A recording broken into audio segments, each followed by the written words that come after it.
be moderating this panel on reimagining government through technology, through different forms of civic engagement in the 21st century. So great to have you all here today. We've got three really talented speakers who bring a lot of experience to the world of getting the people plugged into institutions.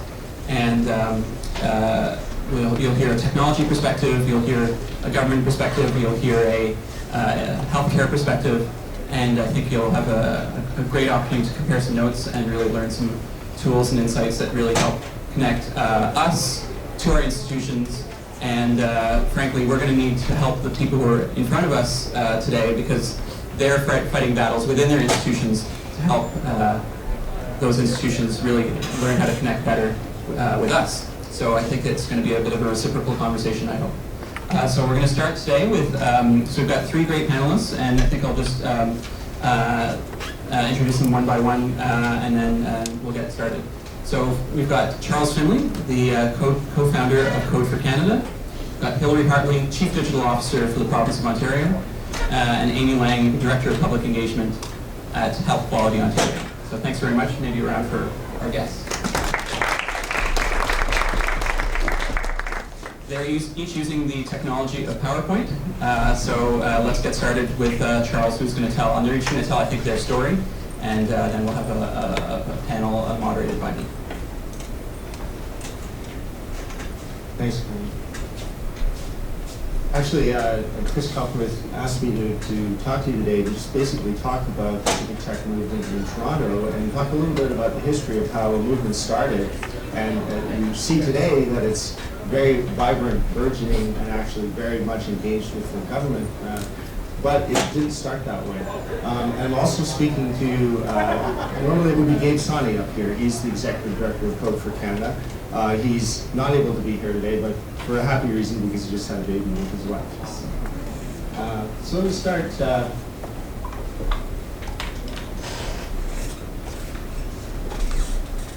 Okay.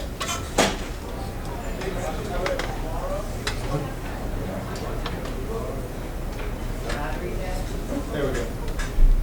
Let me start on 2 weeks ago, 2.5 weeks ago, November 1st, 2017. You probably all heard about Google coming to Canada, wanting to start an internet city in partnership with Waterfront Toronto. Dan Doctor was up there, and he talked about what Sidewalk Labs, which is the city building arm of Google, is what its mission is. And really their mission is to bring urbanists and technologists together to start talking. And I said to myself, I was at this in person, and I said, well, you know, I've heard that before, because if we go back to 2012, we were looking around, a bunch of us were looking around and seeing this isn't new, that over the previous 20 years we've seen a lot of change happening in the banking industry, in the finance industry, in the entertainment industry, disruptive change, and that people were thinking about services in a different way, and the way they engage with those industries, and those industries have to really reconfigure. What we were looking at was this wave of this digital tsunami that was coming at us was coming to arrive at the shores of our cities. The way that our cities were built and planned, and the way that the citizens engaged with those cities was about to be massively disrupted by technology. We felt like, we saw that the city of Toronto was having a burgeoning tech scene. Even back in December 2012, a lot of startups, a lot of people working in the tech scene. But they were starting to talk about ways in which they could do more meaningful work beyond just getting to the next exit on their startup. And we also saw that Toronto was a very rich community of the civic-minded, of policy planners, activists, a long history of urban planners. But those two communities weren't talking to one another. So we said, it's time for the urbanists and the technologists to start talking. We were looking around for how could they start talking to one another. We saw in San Francisco in 2012 that there was an urban prototyping festival. Peter Foley, one of us, went down and saw that and said, hey, this is an idea. There's using design and technology and the arts to kind of form a way in which those two communities can talk to one another. So a bunch of us got together and we founded a group called Urban Digital back in 2012. And in early 2013, we hosted Open Data Day, and we had a hackathon, day-long hackathon, lightning talks and meetings at the CSI. We had a lot of trouble getting the government to come to Open Data Day that year. There was some interest, but very little participation. Over the next couple of years, that group started to do a number of events. We were doing activities, we were doing events, we were doing meetings. And one of the main things we did was a bi-monthly meetup called Digital Urbanism Meetup. It's basically a bunch of nerds, government nerds and policy nerds and data nerds coming together to talk about the future of cities and communities using technology. Fast forward 2 years, we'd actually built a fairly strong community around this by basically being relentlessly open, I call it. We had a consistent set of bi-monthly meetings, being open to new people coming. Often people would come alone using meetup.com, and we would always make sure we would greet them and connect with them. However, we found after a couple of years that in 2015, the ecosystem was maturing. We were seeing the open data community was maturing with Open North was founded, there was Open Data Book Club, there was the Open Data Institute, Open Government. So we're saying, okay, well, you know, maybe we've done our job, like maybe we call it a day and go home. We noticed in the international community that there was Code for America started, Smart Chicago, the Digital Government Initiative in the UK had started, and then Civic Hall in New York, Ethernet had started. So then we thought, well, actually, maybe we need to do more work because maybe our work here in Canada isn't finished. So a lot of you are involved in these communities, so I don't need to explain these points to you, but it's basically that there are ways of working together, that there was a burgeoning tech community that wanted to have more meaningful experiences, and that tech was actually allowing residents to start to build their own solutions and connect together independent of the usual government mechanisms that already existed. So we said, perhaps it's time to do something, take urban digital, and we want to steward a new organization. So Gabe Sani, it was really his vision that started this, to unpack the root of the idea of urbanist. And actually, it's not just the planners and the policy people and the artists, and it's actually everybody. So let's unpack that a little bit. Let's think about how we can transform that concept into being civically engaged. We want to create a space, create spaces, take those meetups and actually formalize them a bit more. Have them every Tuesday night. Take the hackathon concept, put it down into a hack night idea, and then have a weekly meeting where people can work on projects together in a safe and good space. So we sustain new projects and then come together. So Civic Tech Toronto was born in 2015, and so I call it conducting an insightful pivot. It was time to bring design and technology for the common good. So a second wave of influencers, activists, and leaders came together to really found and grow Civic Tech Toronto. And these are some of the individuals here. There were many more. I couldn't fit them all on one slide, but these are some of the people who were very, very pivotal to having Civic Tech be a success. Civic Tech Toronto started meeting every Tuesday night in small groups. They were creating more ways of connecting and collaborating by having speakers, by having a Slack channel, by having a set of projects, the pitch sessions for projects. And this grew and grew and grew and grew and grew. It was unbelievable. I just couldn't believe, by early 2016 and through to late 2016, we were getting 60, 70, 80, 90, 100 people out on a Tuesday night to talk about civic technology and to work on projects. A number of projects started to be nurtured within the civic tech community. These are some of them. Democracy Kit, which is part of why we're here today, was stewarded under Civic Tech. So we got to March 15th, 2016, and we said, okay, well, maybe it's time to host Open Data Day again. So we did Open Data Day again, a day-long hackathon.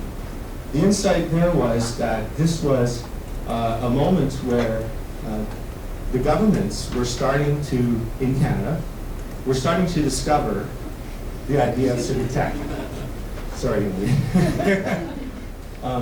and we were noticing movements inside the government to, realizing that residents and citizens were asking for better design, more accessible services. And they were looking at ways in which the tech community could help them provide more innovative ways of engaging with the public. And so those movements that became the Ontario Digital Service, the hiring of Hillary as Chief Digital Officer, the founding of the Federal Canadian Digital Service, and the Office of Civic Innovation with the City of Toronto. So we saw this was happening. We also saw that civic tech communities were growing across the country. There was Civic Tech Ottawa, Civic Tech Vancouver, Beta City Edmonton. And so we said, wait a minute, there's something happening here. When we were at Code Across, the government was starting to come to us to ask them, how can we have these digital government initiatives? We want to make services better for Canadians and Ontarians, but we also want the community to be involved, and not just in the usual consulting kind of way, but how can we work together with the community to start to design these services in a different way? So we decided to seize the moment. And so we started to look at, well, some of those things are, let's look at what's happening internationally, and we designed the Code for Canada Fellows Program, which was embedding mid-career professionals in design, UX, and tech, and product managers inside the government, not working for the government and not as a vendor, but as a different kind of team to work in collaboration with the government to make change. We also said, let's look at all these civic tech communities across the country. They should continue to be self-organizing, be very local, but maybe we can provide a role to connect those communities together and perhaps provide some tools and support mechanisms to both help them grow and help other communities found their own civic tech communities. I'm sorry, I know I'm running out of time. So we put those together into a formal nonprofit called Code for Canada, which we launched in April of 2017. And we have a set of formal programs here that we've now designed for the community. And we've hired some really, really good people, and we have Gabe Sonny as our executive director. We also are connected with the Code for All movement around the world. Each Code for All is different. Different countries have different models, but they've formed together a community. This is, I believe they're in Taiwan here, where they've at the Code for All Summit. So let's go back to Dan Dockwell.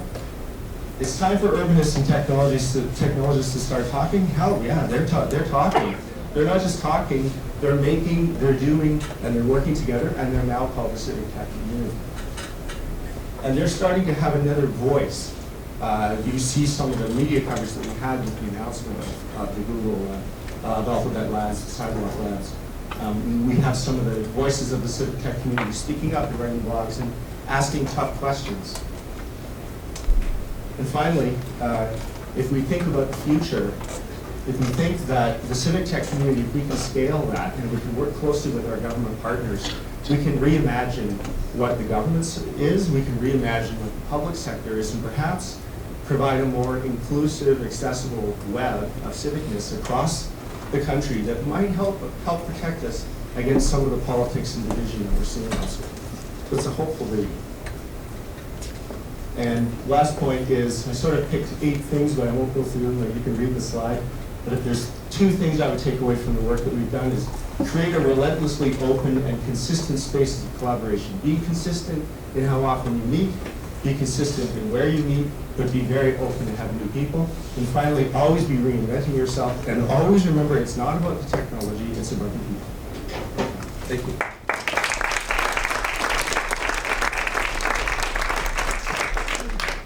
Thank you very much, Charles. A great story about community building and generating community to connect into institutions. And now maybe from the other side, from the institutional perspective, we've got Hilary Hartley, Chief Digital Officer for the province of Ontario.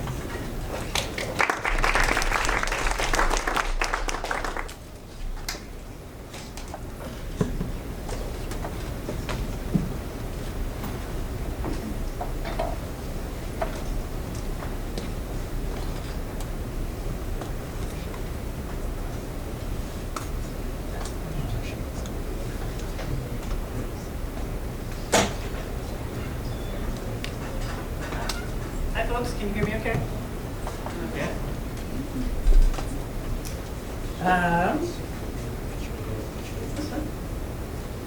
So, gonna try to, I have a ton of slides, gonna try to go fast. If there's anything you see in there that you have questions about, you can ask Karim to bring it up during the Q&A portion.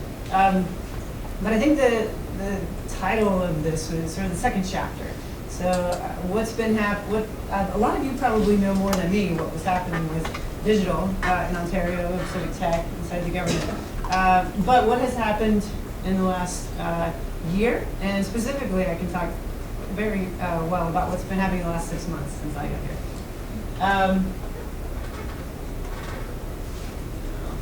Okay. You click there.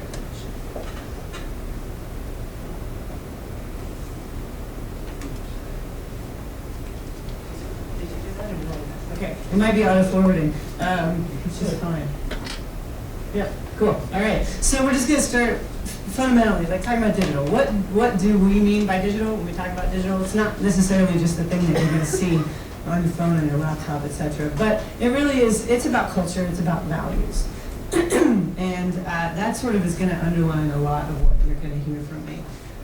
This buzzword, digital transformation, I sort of hate both pieces of it. I've been trying to scrub digital from what, sort of how we talked for a long time. Transformation I hate, but if we're talking about transformation, what does that mean? And to me, it's really just that it's big. It's a big job. We're here to do big, important work because at the end of the day, especially inside government, we're trying to build services. We're trying to give you all new ways of interacting with your government. But internally, the only way that we can do that is by showing folks new ways, new methods, new approaches, changing those practices that help us get the services done, so that we do change the culture of service delivery, and that the culture inside the public service, inside all of our teams, how we are going to work together toward this vision of transformation, that's what's going to enable us to transform lives, which is really, as a public servant, what we're here to do. This is a little bit of, again, some people in the ecosystem. It's not just happening in North America, it's happening all over the world. Estonia is truly almost a true digital government. They kind of got to start from scratch, which, gosh, wouldn't that be nice? They're also facing some pretty interesting conundrums, I think, in that space, which you could spend easily another half hour just talking about that, so I won't. But, so there is a movement around us, and the benefit of, I'm told this is kind of Canadian, needs to maybe go second or third or fourth, but the benefit of that is that all of these people have been working in the open and trying to document the heck out of what they're doing, so that not only are there teams that are coming, the teams that are coming in and following that early work can keep going, but new teams don't have to start from scratch either. This is my awesome team here in Ontario. We're kind of across the bottom part of the province, not all in Toronto, some folks in London, some folks in Waterloo, and we're new, we're inside Cabinet Office, which if that doesn't mean anything to you, which it didn't mean anything to me 6 months ago, but that just means that we're sort of in the heart of government, we're in the center of government and able to really have a horizontal view that allows us to work with and for ministries across the board toward this mission. We're trying to build simpler, faster, better government services. Again, we do the service delivery to affect change around the ecosystem. But this is our mission, and it's not just up to us. We have to be working with all the players around us. So, kind of in a nutshell, we're building products, or informational pages, or containers, or any type of thing. We're building these interactions that help people get things done.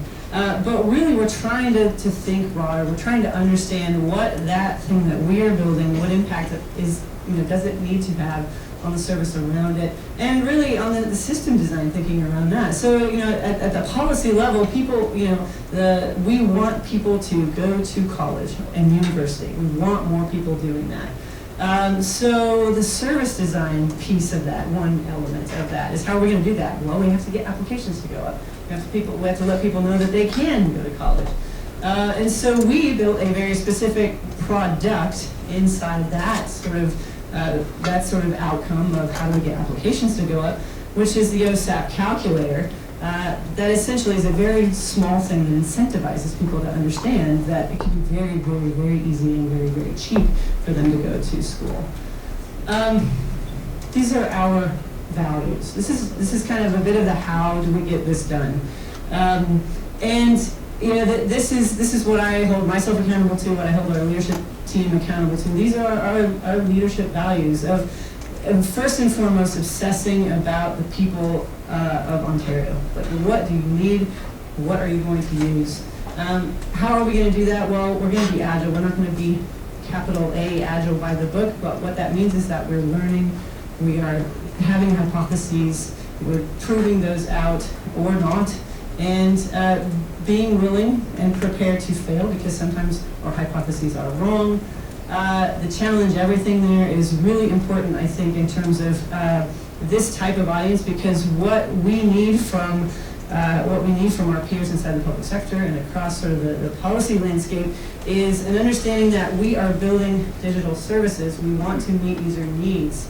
And then sometimes we have to go back and say, okay, what policies might need to change? What things in the machine need to change to enable us to do that? Because we have proven that this is what is going to get that outcome. Now, how do we all get there together, both on the implementation side and on the policy side? Our approach, fairly typical in terms of kind of an agile workflow, but the thing that I usually spend a little bit of time talking about is that discovery phase, because it is hard inside government. It's hard to come to a program owner and say, I hear what you need from us. We are going to go talk to the people who are going to use that and decide if that's what we're going to build. That's a hard conversation sometimes to have with a government program owner who has accountability to someone else. They've already got budget. They've already, put their plan forward and said, on this date we're going to have this thing live. And so we have to work to change that whole mentality. And I'm going really fast, I know, I apologize. But that discovery piece is honestly, I think, the value proposition, the core of the value proposition that our team brings to sort of the broader work. We do that via this tool, the Digital Service Standard. So we're building tools, we're building platforms. This is a platform, it's not a software platform, but it's a platform that we use to assess our work and people coming to us to understand if they're kind of on a good path. How do we make the good path the easy path? All of the frameworks that we use, whether it's an assessment framework or whether it's a front-end code framework, that's an easy path. We're giving you the tools to do something that is accessible, that is the right thing to do, that is going to meet user needs, sort of quote-unquote out of the box. So this question of how might we, essentially we're a team of about 60. The Ontario Public Service is about 60, 70,000 folks. And we have essentially been asked, like, how, to go back to that first sort of slide on digital transformation, what does that mean? Well, it means that we've got this team, this sort of center of gravity in the center of government that is hopefully rubbing off on the people that we work with, showing them that there is a new path forward, that the good path can be easy. And that really, I think, is our mission. But I understand it sounds easy, it sounds nice, but how are we going to do it? Well, normally I would, in a conversation longer than 10 minutes, I have several slides where I talk about sort of the pillars of practice that are really foundational to this work, about being the change that we want to see here, walking hand in hand, because we're not going to be a team that swoops in, fix something, and leaves, but we are there to partner. We are there to kind of let people work with us, go through those design thinking exercises with us, so that they can do it with or without us the next time. Talk about agility, talk about using data, talk about working in the open, and all of that is fundamental. But I think if I could summarize it in one word or in one slide, I would probably change my title, because I told you I don't really like digital, but I think I'd change my title from CDO to CEO. It's not what you think, but oh no, it's not there. Oh, it's not there, because that's that got rid of a bunch of slides. But anyway, it's the Chief Empathy Officer. That was a big deal, because empathy is at the heart of this, and it's at the heart of the work that we have to do delivering. But it's also at the heart of what we have to do working with the ecosystem around us. And again, that's folks inside the public service. It's also vendors. It's also people challenging us, saying, what the heck are you doing and how are you thinking about this? So we really are trying to do this. We're trying to deliver together. Because if we can build trust and confidence in those methods, and thinking like a designer and agility and open by default. When we can prove that those things work, then people start to understand that, okay, this doesn't have to feel scary. This can be safe. And we can deliver together, which is most important. Some things we might talk about in our Q&A. But it's because of this. So thank you.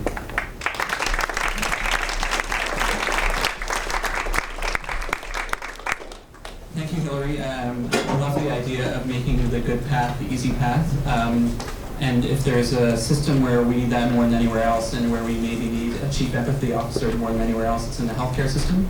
And so we've got Amy Lang from Health Quality Ontario to tell us the story of what she and HQO are doing in healthcare. Thanks, Karim. I'm going to lobby my boss on Monday to change my title. It's actually the Director of the Patient Caregiver and Public Engagement Program at Health Quality Ontario. How many, show of hands, how many people have heard of Health Quality Ontario? All right, that is better than I thought. Thank you. I'm really glad to hear that, Hillary. So we are an arm's length agency of government. Our job is to improve the quality of healthcare in Ontario. And we're pretty small. We're just shy of 300 people, and my team within that is responsible for ensuring that our organization is talking with users of the healthcare system in everything that we do. And my team is not 60, it's currently 4. But it's a great place to work. And the story I want to share with you today is about healthcare, but actually the question that I'm hoping to discuss is how can we take the lessons that we're learning from our experience in healthcare in changing the way we interact with health system users and apply them to other parts of the public service. I actually think that is the real conversation to be had here today. And I don't know if the slides, all right, we're ready to go? Okay. So the title of the talk I was given was actually the new public engagement, but I do want to spend a moment acknowledging that there's been a lot of activism and engagement in healthcare for a really long time. And here are pictures representing just 3 of the different movements. The disability community, whose slogan, "Nothing about us without us," is one that has been a constant kind of refrain throughout engagement in healthcare. AIDS activism, that's a picture from AIDS Action Now in Toronto from the 1980s and 90s, and then a current picture of women's health activism. So these movements are alive and well, and they've been going on for a long time. But when Karim asked me to talk about what's new, so I'm here to tell you what's new in healthcare. And what's new is the fact that now over 1,000 healthcare organizations in Ontario are required to actively engage with their health system users. Think about that. That's every hospital, every long-term care home, every family health team, every community health center is now actively engaging with their communities and their users, and also with the caregivers of the patients who use their services. And I know this because at Health Quality Ontario, one of the things that we do is we collect something called a quality improvement plan, which is a formal commitment that health organizations make every year about how they're going to try to improve the quality of care. And every year in this plan, they have to report how they're engaging with their health system users. And that's really new. That only started in 2015, so we've got 3 years of data that we're working with. And we've seen, even in those 3 years, the numbers and the complexity and the different rich ways that people are starting to engage with health system users. And I think the other thing that's different or new about what's going on in healthcare is that to me, and I've been an observer of social movements and civic engagement for quite a long time, this is one of the best examples that I've come across, and I'm really excited to be participating in, where you see government acting as a platform to allow people out there in communities across Ontario to be engaging with each other. And how are they acting as a platform? Well, it's actually not through technology. It's through things like legislation that is requiring people to make that commitment to engage with their users, to understand what their needs are and design their services. Things like policy and regulation that go one level deeper in explaining what are the different ways we think people should be engaged. And then things like providing funding for capacity building, which is part of what my little program does at Health Quality Ontario, where we do a lot of taking best practices and spreading them around to healthcare organizations around best practices for engagement so that they can be effective.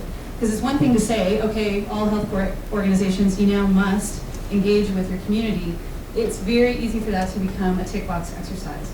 And so the role of our organization is to try to ensure that's not the case, and to provide people with the capacity and the energy and the excitement around what really meaningful engagement can do. And I think there's a couple different reasons why this is happening in healthcare. We're all really well aware of the different health system pressures that are out there, increasing budgets, really changing demographics. So our healthcare system is really built around the idea of treating people who need acute care, who have emergency, broken knees, surgery, needing things like surgery. But what's happening in our population is that as people age, many of us now are experiencing more chronic illness, and our healthcare system isn't designed to address those needs. And it's actually not designed to help people live longer lives with chronic illness. So what you've got is this changing population of people who are living, they're engaging with the healthcare system on a regular basis, but the system's not meeting their needs. So you're seeing some pressure too from health system users saying, hey, system, we need you to change and redesign your services so that we can be active participants in our own care. And of course, there's still ongoing and really persistent inequities in health across Ontario. And that's another part of the work that our organization does, is we track what's going on, we monitor and we report on the state of our healthcare system. And one of the things we do is we look at how the quality of care varies across the province. We know, for instance, that across the province, if you're located in one part of the province and you're giving birth, your chance of having an unplanned C-section is a lot higher than in some other places in the province, and a lot higher than what good practice would indicate. And that's something that our organization tries to help reduce in partnership with clinicians, but also with patients.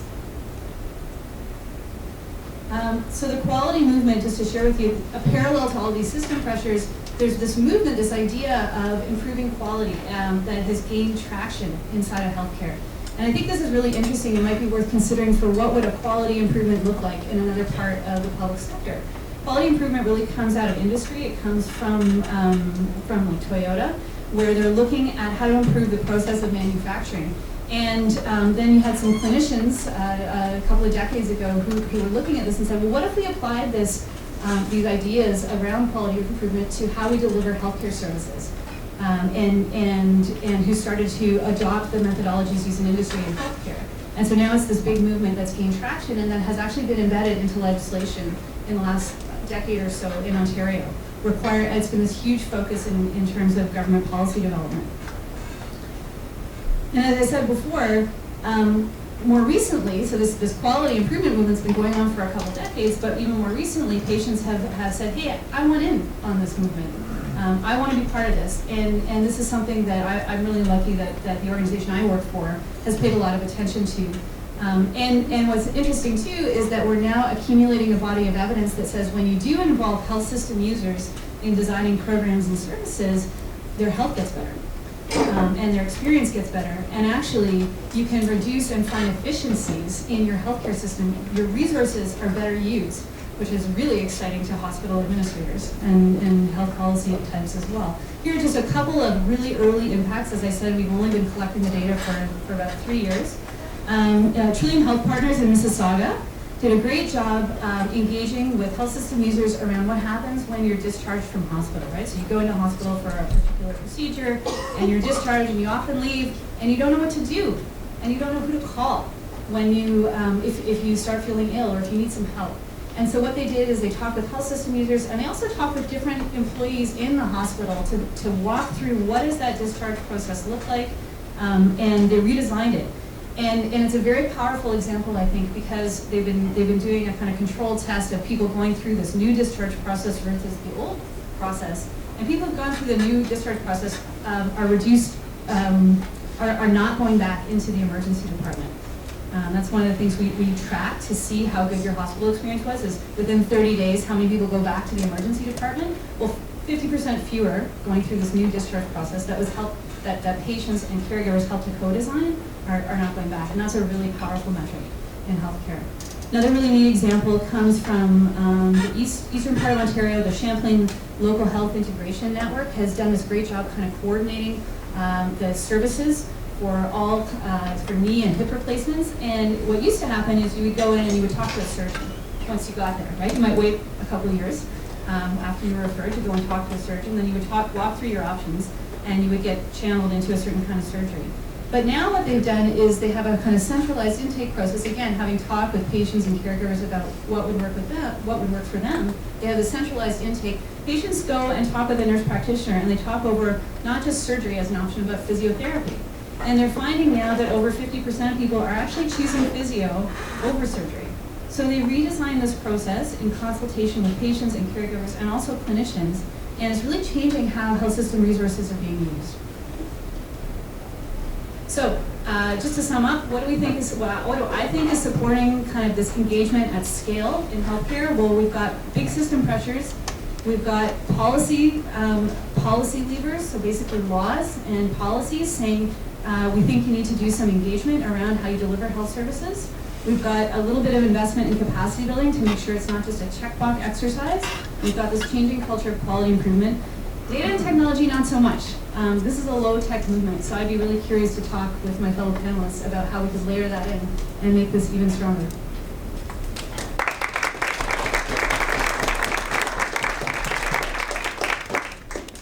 Thanks, Amy. So now we're all going to gather on these bar stools. More plush than usual bar stools. And just get your questions ready, and if you have a question that you want to shout out now, happy to take that. We'll bring the mic to you, or you can shout it out. Maybe I'll just do a bit of scene setting. Maybe I'll do one question, and we'll get your question. Yeah. So maybe one of the first questions I have for this group is, you're each involved in either institutions or in sectors that are kind of big and threatening to a lot of people: coding, technology, government, healthcare. What's the best way to start to invite people into the worlds that you've that you work in? Maybe we can start with Charles. Well, the great thing about something like Civic Tech Toronto, for example, is when people come, and when I talk about being relentlessly open, is that people are welcomed. And when the way that Civic Tech Toronto usually starts their hack nights is everyone, no matter how big the crowd is, they still go around the entire room and everyone introduces themselves. And you very quickly realize it's not full of software developers. There are software developers, but it's full of a lot of people from all walks of life. You've got social activists, you've got policy analysts, you've got people who work for the government, you've got people who work for nonprofits. So it's really a cross-section, and so we try to talk about it as more around a way of working and a way of connecting, and less about the deep technology, because we do realize that it can be intimidating, and it can be actually a zone of exclusion. So that's one thing we do. It's vital for us to participate in that because even I've only been to one. Apologies to Alex, who's on my team and might be in the room. Hello. But I've only been to one. But I do want to participate on a more regular basis. And I'm so glad that several people from my team are there on a regular basis because we are constantly hearing ideas from the community and just that validation that if we did all of the stuff that I was talking about really, really well, that government would be a platform. There would be a way to allow the civic tech community to help us deliver, and for us to allow you to deliver to the niche audiences that government can't reach. And some, the big question for me is always sort of struggling with what should government do? What can it do? What is it good at? What should we do? And then what should we just allow? What sort of baseline service do we provide so that there is something that we are accountable for, and then how do we allow people to build on top of that? I think that collaboration is vital. So I actually deleted this slide because I knew I was going to go over time, so I'll just share. So our program is designed to involve health system users in our work. We had, in the last 2 years, 90 different projects where we've involved over 300 health system users. So we've got a pretty good approach, I would say, set up now, and it always starts with acknowledging the power imbalances that exist and then trying to find good ways to reduce them. And some of the ways we do that are, we do a lot of work building up warm and empathetic relationships with the people who choose to volunteer their time with us, who are health system users, who choose and we do as much as we can to translate our work into plain language. We provide as much background context as they ask for, so that they can come and feel equipped to participate in conversations with some pretty high-powered folks in the healthcare system, people who are either like clinical leaders or government leaders. And then we also, on the flip side, don't expect that it's just all on health system users to kind of change and skill up.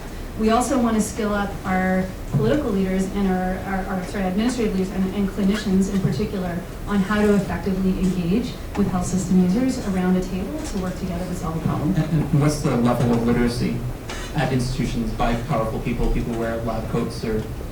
So it really varies. So some clinicians really get it because engaging with people and helping them and is part of their worldview, and that's what drives them to be a clinician. And some people have a harder time. But what happens is once they see a patient make a really effective contribution to a conversation around program or service design, that's what Olivia Chow was talking about earlier. It changes, it connects with them at an emotional level, and that's one of the things I've seen.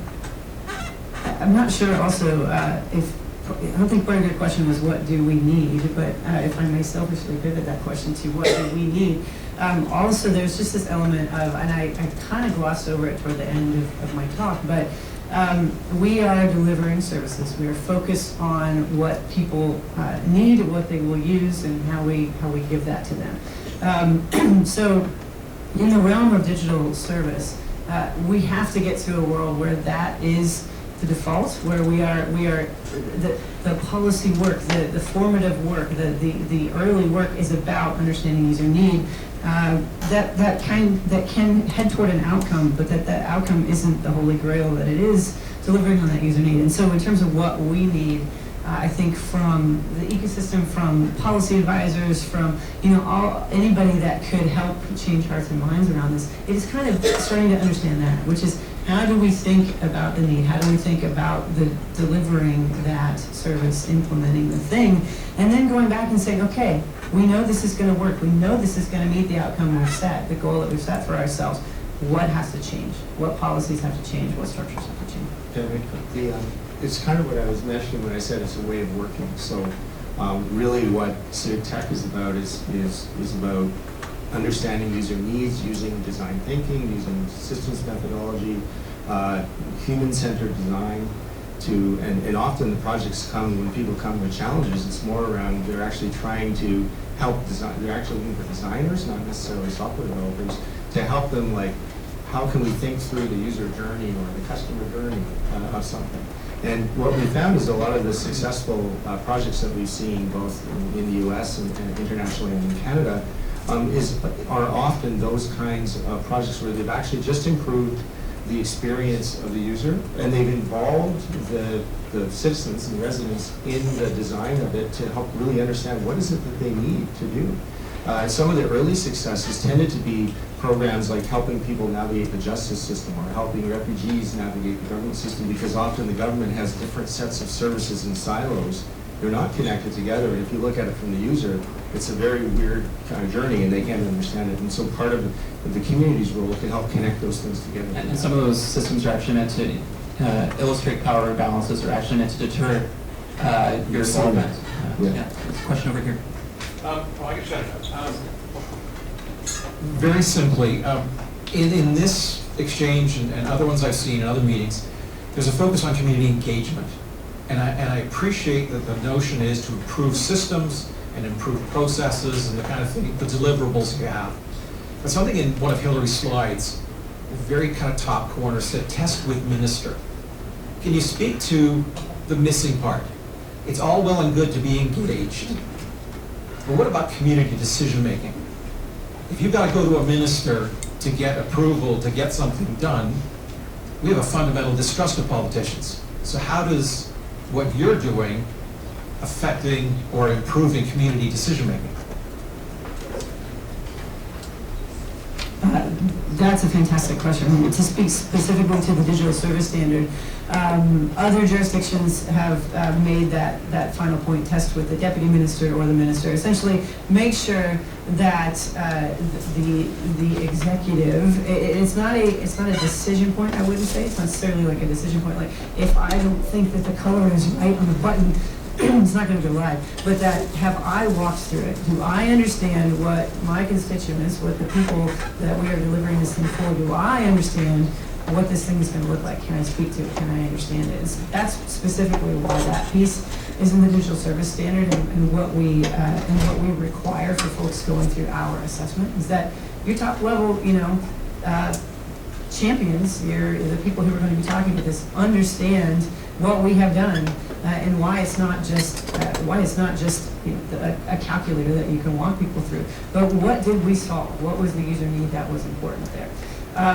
But the bigger question about community decision making is huge, and I think part of that, at least where we sit in that framework, is around the co-design of services, of the work that we do to understand user needs, which is the beginning part of that, about just sitting with people, watching people, having them tell us what they need and what they'll use.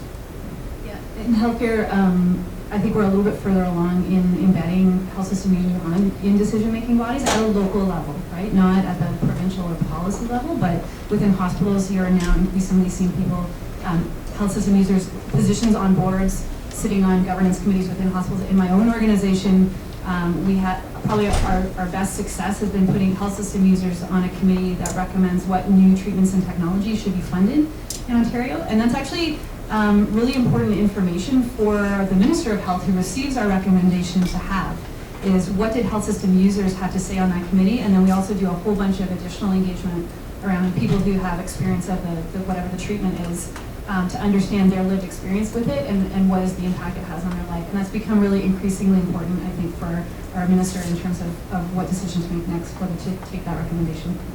And I'll just maybe have an observation that in the context of this issue, to my experience working for premiers and cabinet ministers, that you often get more buy-in to these approaches from ministers than you do from senior public servants in aggregate. Doesn't change the what you're saying, which is you have a more fundamental question about community engagement versus ministerial accountability. I think it's a very important question too, but I've been impressed by the extent of, now, ministers then rely on deputies to then deliver things, and that's where you get more challenges, because a lot of the things that ministers imagine or aspire to aren't deliverable in the way that ministers would like. There's a question over here.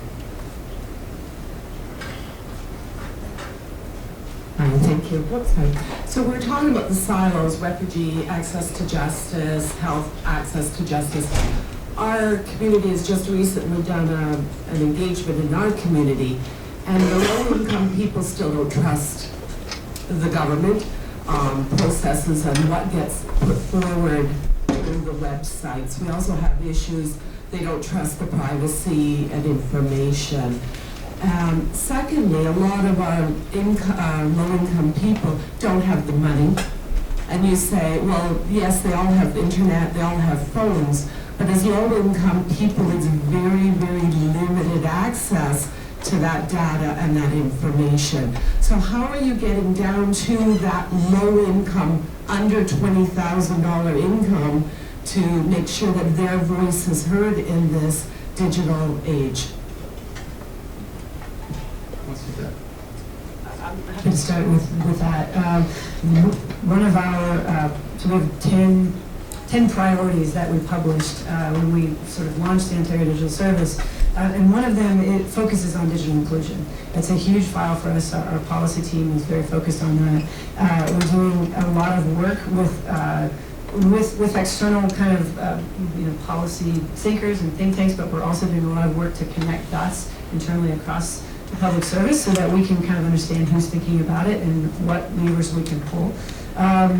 Just a very shameless plug, February 8th and 9th, there's going to be a digital inclusion summit where we're really trying to bring people from all sectors together to tackle and kind of wrestle with this question. But to speak, I think, more specifically,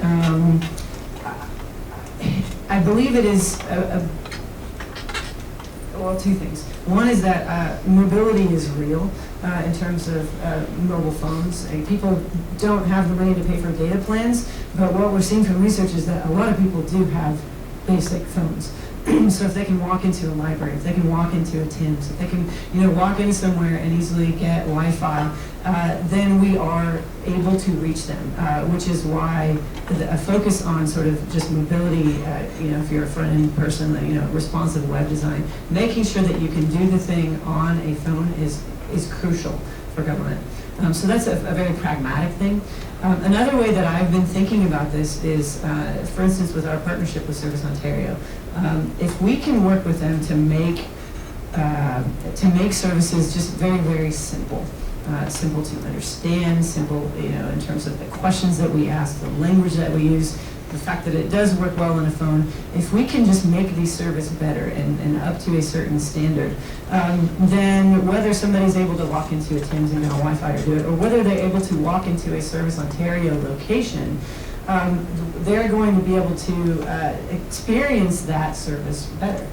Because they're going to get better help. They're going to, the people even just behind the windows, behind the kiosks, etc., are going to be able to have better help. So I feel like whatever we can do to raise the quality of digital, while there will still be a digital divide that we have to think seriously about, there is a bit of a trickle-down effect that I'm interested in kind of teasing out.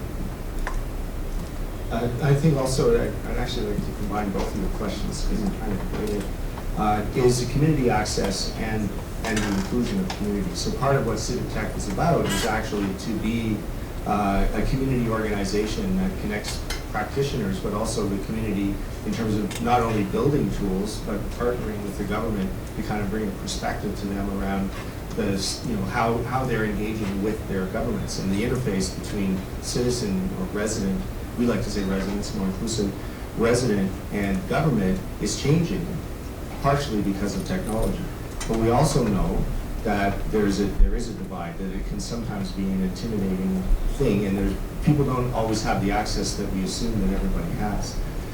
We know that in the Civic Tech community, we've started to do a couple of things of trying to bring people from other communities into the Civic Tech community, but I was just talking about this last night with Alexander from the First Nations Technology Council, is we know we have a lot of work to do because right now it's still a very urban, downtown-focused movement, and we know we have work to do to extend that out into communities. What we'd like to think is provide spaces of collaboration and connection for the community to work with the government on services that it provides. Question over here. Can I just speak to the trust piece, the first part of your question also? I mean, in terms of the government has, not the Ontario government, not the Canadian, not just government across the world has a lot of work to do to rebuild trust with its residents and with the people that are trying to get information and services from it.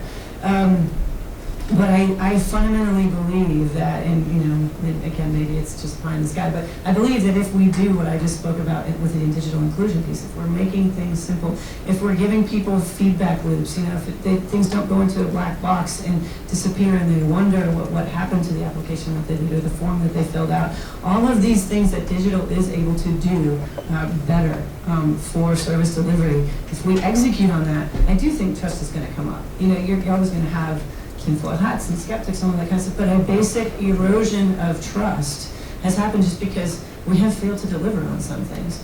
So I think if we can just get better at the simple things, some of that starts to get better too. Thank you very much. One comment on that, sorry, just a little bit. There's actually a great story from America, one of the fellowship programs, where they looked at a program for veterans to register for the different things that they have rights to in terms of coming back and health services and everything. And they looked at the system and it basically looked, to your point, it looked like the system was designed to actually exclude them. There are all sorts of forms that had arcane codes that had to be put in, and they only worked with certain more advanced browsers. And actually what they did was they actually simplified the system and made it more accessible so that people could, even if they didn't have computers, they could go to their local library and register. So those are some of the programs that do come out of these initiatives. So thank you very much. At the risk of touching on a topic that I think will probably cover much more detail in one of the 2:00 p.m. sessions, I was wondering if we could go back to a slide that came very early in your presentation, Charles, where you showed some of the reactions that have come from the Toronto Civic Tech community to a lot of the developments, for instance, with Sidewalk Labs and the waterfront.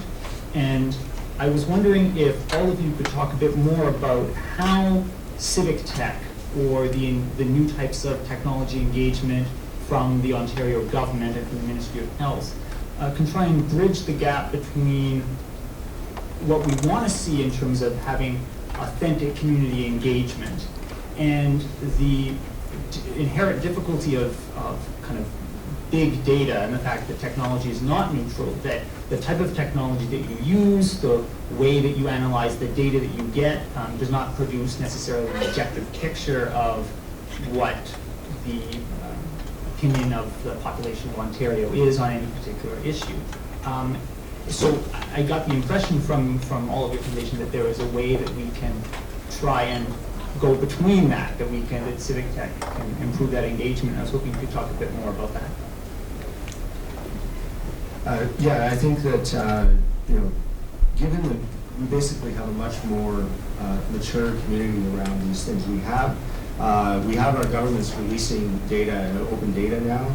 We have a Civic Tech community with people gathering every week to work on projects.